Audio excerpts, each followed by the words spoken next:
मैंने घोड़े को उसी जगह एक झाड़ी में बांधा, अपनी राइफल उतार कर घोड़े पर डाली और चढ़ाई चढ़कर टीले की सुरंग के थाने की दाएं जानिब आकर रुक गया।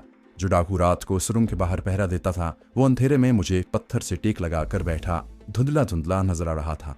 दोस्तों, आगे बढ़ने से पहले आपसे गुजारिश है कि अगर आपने अभी तक इस चैनल को सब्सक्राइब नहीं किया तो इसे सब्सक्राइब कीजिए और वीडियो पसंद आने की सूरत में इसे लाइक, शेयर और कमेंट करके हमें बताइए कि आपको हमारी वीडियो कैसी लगी। तो आइए कहानी की तरफ चलते हैं।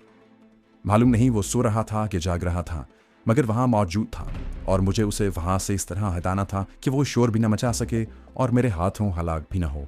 एक बाशऊर तरबियत याफ्ता कमांडो कभी किसी इंसान को यूं ही हलाक नहीं करता, वो सिर्फ दुश्मन पर कारी ज़ुर्ब लगाता है। मासूम और बेगुनाह लोगों की वो हिफाजत करता है। मैं तबे पाँव शबनम में भीगी हुई घास में चलता अंधेरे में सुरंग की एक तरफ होकर रुक गया। मैंने एक पत्थर करीब ही फेंका। पत्थर की आवाज़ पर डाकू उठ खड़ा हुआ। वो जाग रहा था। जिस तरफ से आवाज़ आई थी वो उस तरफ चल पड़ा। वो मेरी तरफ आ रहा था। मैं अपने हिसाब से एक तरफ हो गया। अब वो मेरे बिल्कुल करीब से होकर झुककर इधर उधर देखता जरा आगे हुआ। मैंने फौरन अपना दायां बाजू सामने की जानिब से उसकी ठोड़ी के ऊपर उसकी गर्दन में डाला। अगर मैं इसे जोर से झटका देता तो उसकी गर्दन फौरन टूट जाती, मगर मैं उसे हलाक नहीं करना चाहता था। उसे पकड़ना और कानून के मुताबिक सजा देना इस इलाके की पुलिस का काम था। वो मेरा दुश्मन नहीं था, वो मेरे मुकाबले पर नहीं उतरा था। वो मेरे रास्ते में हायल हुआ था और मैं उसे हलाक किए बगैर अपने रास्ते से हटा सकता था। चुनाचे मैंने उसकी गर्दन को अपने बाजू में दबोच कर सिर्फ इतनी देर के लिए उसके फेफड़ों में जाने वाली ऑक्सीजन बंद कर दी जितनी देर में वो सिर्फ बेहोश हो सकता था।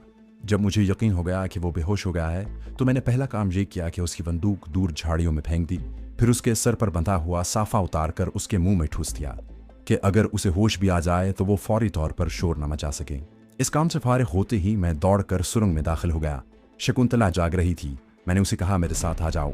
वो मेरे पीछे पीछे चल पड़ी। हम टीले के नशेब से उतरकर घोड़े के पास आए। मैंने उसे सहारा देकर घोड़े पर बिठाया, राइफल कांधे पर डाली, खुद उसके आगे घोड़े पर बैठ गया और घोड़े को चलाता हुआ जुनूब की जानिब उतराई पर डाल दिया। शकुंतला मेरे साथ लगी बैठी थी। उसके बैठने का अंदाज बता रहा था कि वो घोड़े पर बैठने की आदी है। टीले की उतराई नीचे दूर तक चली गई थी। फिर हमवार मैदानी जंगल शुरू हो गया। हर तरफ अंधेरा था। मैंने शकुंतला से पूछा, हम ठीक समझ जा रहे हैं ना? उसने कहा, मेरा ख्याल है ठीक जा रहे हैं। रास्ते में एक बार फिर मैंने उसे अंग्रेजी में बात की तो उसने मुझसे पूछा, तुम पढ़े लिखे आदमी हो, इन डाकुओं में कैसे आ गए? मैंने अंग्रेजी में ही जवाब दिया, ये तुम्हें मैं फिर कभी बताऊंगा। घोड़ा अंधेरे में दरख्तों और झाड़ियों और ऊंची नीची घास में से इस तरह गुजर रहा था जैसे वो इस किस्म के दुश्वार गुजार रास्तों का आदी हो। वो किसी जगह रुका नहीं था। मैं उसे दौड़ा नहीं सकता था। उसे दौड़ाने के लिए वहां कोई जगह नहीं थी, लेकिन घोड़े को मैं जितनी तेज तेज चला सकता था चला रहा था। अपने कयास के मुताबिक मैं अपनी समत को मगरिब की तरफ बरकरार रखे हुए था। दरख्त एक दूसरे के साथ साथ उगे हुए थे। कहीं कहीं पत्थर जमीन से बाहर निकल आए थे जिन पर चलने से घोड़े की टापों की आवाज पैदा हो रही थी। मगर अब हम डाकुओं की कमीनगाह से दूर निकल आए थे। घने दरख्तों की वजह से रात की तारीकी ज्यादा गहरी थी। घोड़े को चलाते हम डाकुओं की सुरंग से काफी दूर निकल आए थे। घना जंगल तकरीबन खत्म हो गया था। आसमान पर झिलमिलाते सितारे नजर आने लगे। उनकी फीकी फीकी रोशनी में मंजर भी थोड़ा थोड़ा नजर आ रहा था। ये एक खुला मैदान था। मैंने शकुंतला से इस मैदान के बारे में पूछा तो वो बोली, मैं यकीन से नहीं कह सकती कि मैंने इस जगह को पहले भी देखा है। दरिया आएगा तो मैं तुम्हें अपने कस्बे का रास्ता बता सकूंगी। मैं घोड़े को दौड़ाने लगा। मैदान खत्म हुआ तो एक और जंगल शुरू हो गया, मगर इस जंगल में दरख्त इतने गुंजान और साथ साथ उगे हुए नहीं थे। अंधेरे में उनके ऊंचे ऊंचे तने स्याह सतूनों की तरह दिखाई दे रहे थे। यहाँ स्याह काली चट्टानें भी थी। एक पहाड़ी नाला आ गया। हम उसमें घोड़ा गुजार कर ले गए। कोई आधा घंटा हम उस जंगल में घोड़ा चलाते रहे। सामने से हवा का झोंका आया तो उसमें नमी महसूस हुई। मैंने शकुंतला से कहा, शायद आगे दरिया आ रहा है। उसने कोई जवाब न दिया। दरख्तों से बाहर आए तो सामने दरिया का पहाड़ दिखाई देने लगा। काफी बड़ा दरिया था।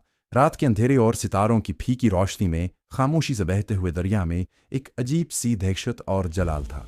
शकुंतला बोली, यही दरिया है, हम ठीक रास्ते पर जा रहे हैं।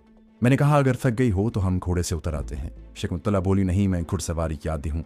जब पिताजी जिंदा थे तो मैं उनके साथ रोज सुबह सुबह घुड़सवारी के लिए जाया करती थी। अब तो हमारे पास सिर्फ बग्घी के 2 घोड़े ही रह गए हैं। हम दरिया के साथ साथ शुमाल की तरफ जा रहे थे। मैंने दूर नजरें जमा कर देखा। मुझे दरिया के ऊपर एक स्याह लकीर सी नजर आई।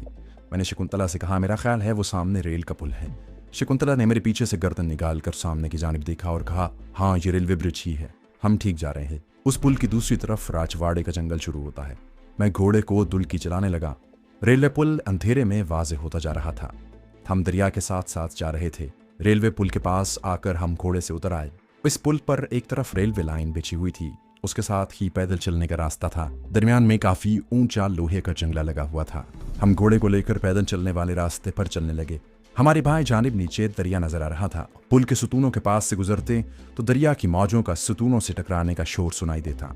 रात की खामोशी और तारीकी में दरिया की मौजों का शोर मेरे दिल में खुदाए जुलजलाल की अजमत और हैबत का एहसास पैदा कर रहा था। हम पुल पार करके दूसरी तरफ उतर गए। शकुंतला जहां रुक गई, वो सामने और दाएं जानिब देखने लगी। उसने एक तरफ इशारा करके कहा, हम इस तरफ जाएंगे। राइफल मेरे कांधे से लटक रही थी। उसे चलाने का मौका ही नहीं मिला था, और यह अच्छी बात ही थी। हमें रास्ते में कोई जंगली दरिंदा भी नहीं मिला था। कुछ दूर तक हम घास और झाड़ियों के मैदान में चलते गए और उसके बाद फिर जंगल शुरू हो गया। शकुंतला ने कहा, ये हमारे राजवाड़े का जंगल है। हम दोबारा घोड़े पर बैठ गए। ये जंगल ऐसा ही था कि इसमें इंसानी आबादी के आसार भी मिल रहे थे। एक तालाब के करीब से गुजरे। एक जगह कुछ झोंपड़ियां दिखाई दी। एक पुराने मंदिर के चबूतरे के करीब से गुजरे। एक जगह कटे हुए दरख्तों के शहतीर पड़े थे, जहां दिन के वक्त दरख्तों की कटाई और लकड़ियों की चराई का काम होता था। शकुंतला बड़ी खुश खुश दिखाई दे रही थी। कहने लगी, यहाँ से हमारे कस्बे की सरहद ज्यादा दूर नहीं है। एक बरसाती नदी आएगी, फिर एक मंदिर का तालाब आएगा, उसके बाद हमारी हवेली आ जाएगी। उसने जिस तरह कहा था वैसे ही हुआ। एक बरसाती नदी आई, उसके बाद एक तालाब आया, जिसकी एक जानिब मंदिर का बड़ा सा चबूतरा बना हुआ था। शकुंतला ने कहा, वो सामने आम के दरख्तों के पीछे हमारी हवेली है। हम घोड़े से उतर आए। हम घोड़े को लेकर खुद पैदल चलते जब आम के बाग में से गुजर गए तो मुझे अंधेरे में एक इमारत का खाका नजर आया। शकुंतला मुसर्रत से बोली, ये हमारी हवेली है। माता जी जरूर जाग रही होंगी, भैया भी जाग रहे होंगे। मुझे अचानक अपने सामने देखकर उन्हें किस कदर खुशी होगी। हम हवेली की चार दीवारी के करीब पहुंच गए, जहां कोई दरवाजा नहीं था। हम घोड़े को लेकर अहाते में दाखिल हुए थे कि सामने से एक कुत्ता भौंकता हुआ हमारी तरफ आया। मैं रुक गया। शकुंतला दौड़कर कुत्ते के पास गई। नोमी, मैं हूं, तुम्हारी शकुन। कुत्ता शकुंतला के इर्द गिर्द चक्कर लगाने और उसकी टांगों से लिपटने लगा। कुत्ते की आवाज सुनकर एक चौकीदार ऊंची आवाज में बोला, कौन है उधर? शकुंतला ने ऊंची आवाज में कहा, मैं हूं बंसी बाबा, मैं हूं शकुंतला। एक बूढ़ा चौकीदार डंडा हाथ में लिए दौड़ता हुआ हवेली के बरामदे में से निकलकर हमारी तरफ बढ़ा। हमारी बिटिया, है राम, बिटिया भगवान की कृपा हो गई, मैं रानी माँ को जगाता हूँ। चौकीदार ने मेरी तरफ भी तवज्जो न दी और रानी माँ जी बिटिया आ गई है पुकारता हवेली के बरामदे वाले दरवाजे की तरफ भागा। अंदर एकदम रोशनी हो गई, जो कमरे के बरामदे में खुलने वाले रोशनदानों और खिड़की पर गिरे हुए पर्दों के पीछे से नजर आने लगी। दरवाजा एकदम खुल गया। दो औरतें बाहर आईं। उन्होंने झुककर शकुंतला के पांव छुए। मुसर्रत से उनसे बात नहीं हो रही थी। माता जी सो रही हैं क्या? ये दोनों नौकरानियां लगती थीं। एक ने कहा, रानी माँ बीमार है। शकुंतला दौड़कर कमरे में दाखिल हो गई। मैं घोड़े के लिए बरामदे के बाहर ही खड़ा रहा। चौकीदार बंसी ने मुझसे घोड़े की बाग लेते हुए कहा, महाराज घोड़ा मुझे दे दें, मैं इसे तवेले में ले जाता। मैंने घोड़ा उसे दे दिया। वो घोड़े को लेकर तेज तेज चलता अहाते के कोने की तरफ चला गया। दोनों नौकरानियां भी शकुंतला के पीछे पीछे हवेली के कमरे में चली गईं। मैं बरामदे में सुतून के पास बैठ गया। इतने में शकुंतला बाहर आई। कहने लगी, अंदर आ जाओ प्लीज, माता जी की तबीयत ठीक नहीं, वो खुद बाहर आकर तुम्हारा स्वागत नहीं कर सकती। अंदर आ जाओ, वो तुम्हारा शुक्रिया अदा करना चाहती हैं। शकुंतला के साथ मैं एक कमरे में दाखिल हुआ जिसकी छत ऊंची थी। ऊंची ऊंची खिड़कियों पर पर्दे गिरे हुए थे। बिजली के दो स्टैंड वाले पुराने टेबल लैंप रोशन थे। मलिका विक्टोरिया के जमाने के भद्दे और भारी सोफे पड़े थे। दीवारों पर राजे महाराजों की आर्टिस्टों की बनाई हुई रंगीन लंबी लंबी तस्वीरें आवेजा थीं। कमरे की फजा में ठंडक और पुरानी लकड़ी की खुशबू थी।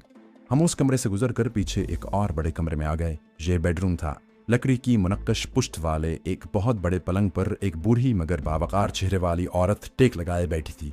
उसका आधा जिस्म सफ़ेद चादर से ढका हुआ था। स्याह बालों में सफ़ेद बालों की लटें साफ नजर आ रही थी। बेडरूम में पलंग की दोनों जानिब लकड़ी के स्टैंड वाले पुरानी वज़ा के फूलदार टेबल लैंप रोशन थे।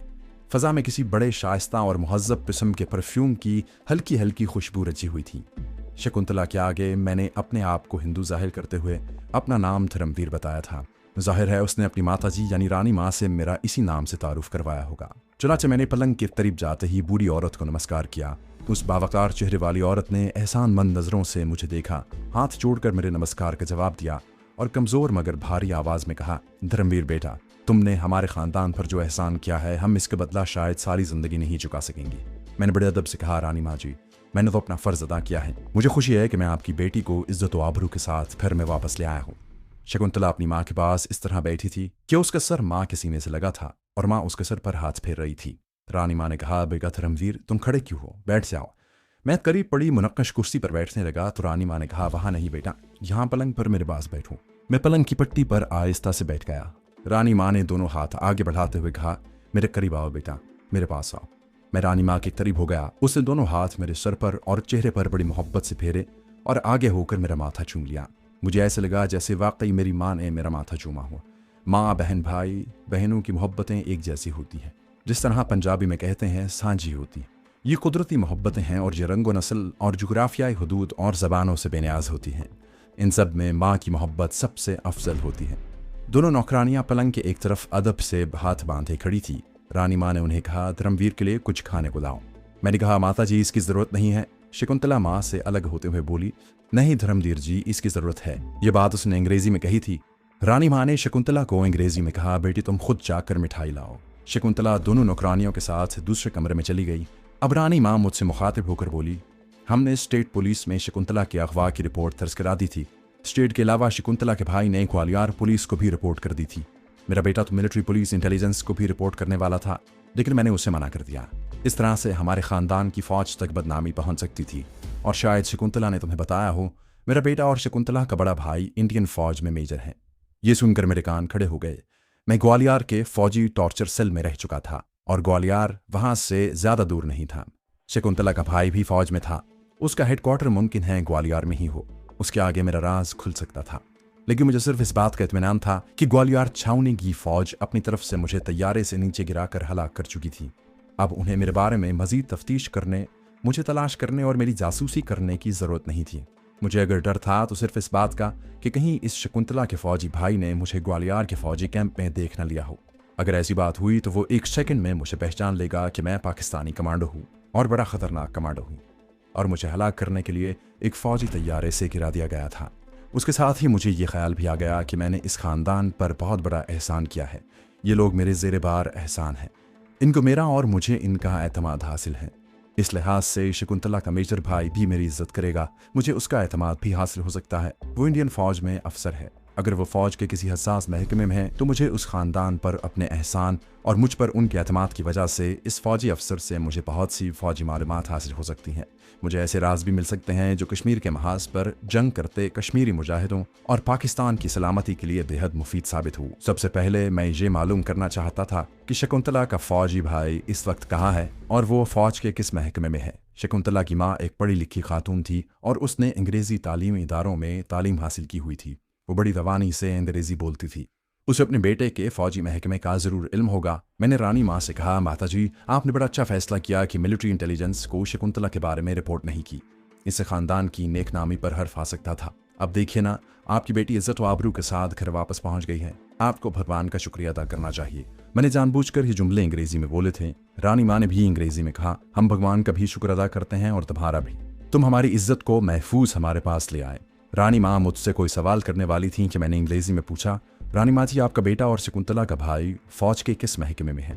रानी माँ ने कहा, शकुंतला ने तुम्हें नहीं बताया, उसे जरूर बताना चाहिए था। मेरा बेटा फौज के इंटेलिजेंस के महकमे में है। उसने लंदन में फौजी ट्रेनिंग भी ली थी। बड़ा अच्छा लड़का है। वो शकुंतला के गुम हो जाने पर सख्त परेशान हो रहा था। उस रोज से यहाँ रहकर जगह जगह टेलीफोन करता रहता था। मगर स्टेट की पुलिस भी ग्वालियर पुलिस ही की तरह निकम्मी है।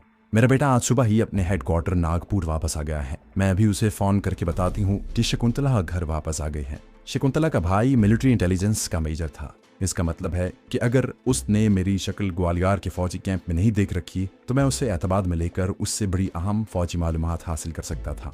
इस दौरान रानी माँ ने तबाई पर से काले रंग का पुराना टेलीफोन उठाकर अपनी गोद में रख लिया और ऑपरेटर को नागपुर अपने बेटे का फौजी नंबर बताकर कह रही थी, मैं छिंदवाड़ा स्टेट की रानी माँ बोल रही हूँ। इस नंबर पर मुझे मेरे बेटे मेजर शरद दीवान से बात कराओ। इतनी देर में शकुंतला मेरे लिए मिठाई लेकर आ गई। उसने साड़ी बदल ली थी, मुंह हाथ धोकर बाल भी थोड़े से ठीक कर लिए थे, होंठों पर हल्की सी लिपस्टिक भी लगाई थी। चांदी ऐसी थाली में कुछ लड्डू और बर्फी रखी हुई थी। वो मुस्कुराती हुई मेरे सामने कुर्सी पर बैठ गई। मिठाई की थाली उसने मेरी तरफ बढ़ाई और कहा, प्लीज धर्मवीर। मैंने शुक्रिया कहकर एक लड्डू उठा लिया। तुम भी खाओ। मैंने एक लड्डू शकुंतला को दिया। उसने मुस्कुराते हुए ले लिया। रानी माँ हम दोनों को देखकर मुस्कुरा रही थी। रिसीवर उसके गान के साथ लगा था। कहने लगा, तुम्हारे भैया शरद को फोन कर रही हूँ। उसके साथ ही वो जरा बुलंद आवाज में बोली, हेलो शरद, तुम बोल रहे हो? तुम्हें गुड न्यूज देनी थी। शकुंतला घर आ गई है। हाँ हाँ बिल्कुल ठीक है, मेरे पास ही बैठी है, लो बात कर लो। रानी माँ ने फोन शकुंतला को दिया। शकुंतला ने अंग्रेजी में कहा, हेलो भैया, शकुंतला बोल रही हूँ। हाँ, भगवान की बड़ी कृपा हुई है, बस तुम आओगे तो मैं तुम्हें सारा किस्सा सुनाऊंगी